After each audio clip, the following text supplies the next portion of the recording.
Hello everyone and welcome back to the Nail It program.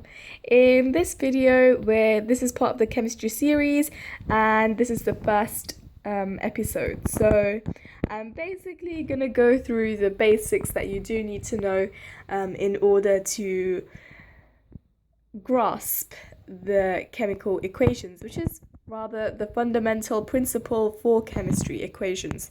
So let's begin. The basics. So, what do chemical equations show?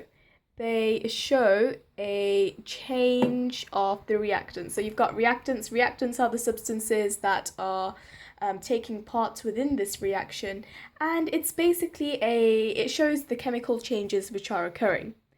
So there are two ways to write chemical equations. You can write them as word equations or symbol equations.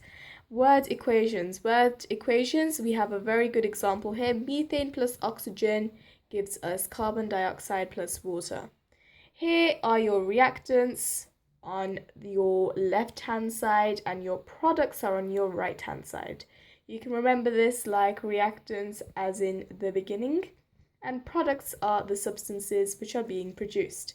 Always make sure to not include an equal sign and to rather include an arrow, because this is what you need to show the chemical change. So the next type of equation is symbol equations. Symbol equations are short, they show elements and numbers of atoms on both sides. So not only do they show the things that are participating, the elements, the reactants and the products, but they also show the amount of atoms on each side. For example, here we can determine that magnesium has there are two magnesium oxide molecules, should I say, and there are two oxygen atoms. Right, now let's move on to the conservation of mass. Conservation of mass is something which, it's quite a lot to learn. And this is basically a brief version because I really feel like it's going to mix in with chemical equations, and because it does show the importance of balancing equations, which I will do another video on. Right, conservation of mass. There are no atoms which are created or destroyed, so that is the main principle. No atoms can be created, no atoms can be destroyed.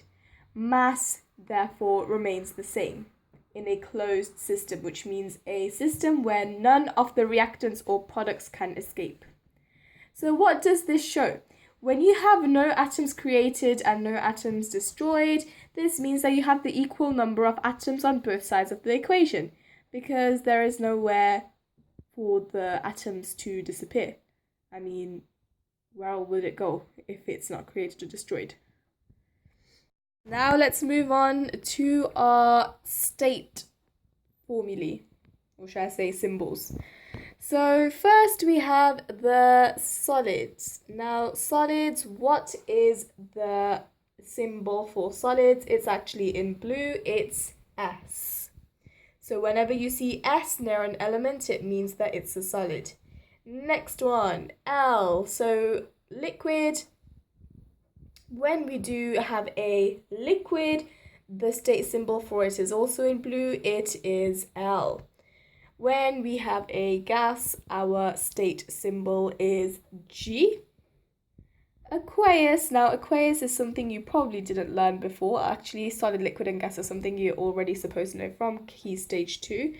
But aqueous may be something new. So aqueous is basically when a substance is dissolved in a solution, or basically it's dissolved in water. It's a solution or it's water. It's dissolved in water. It has water in the solution. That's what aqueous is. So that's the fundamental basics of chemistry.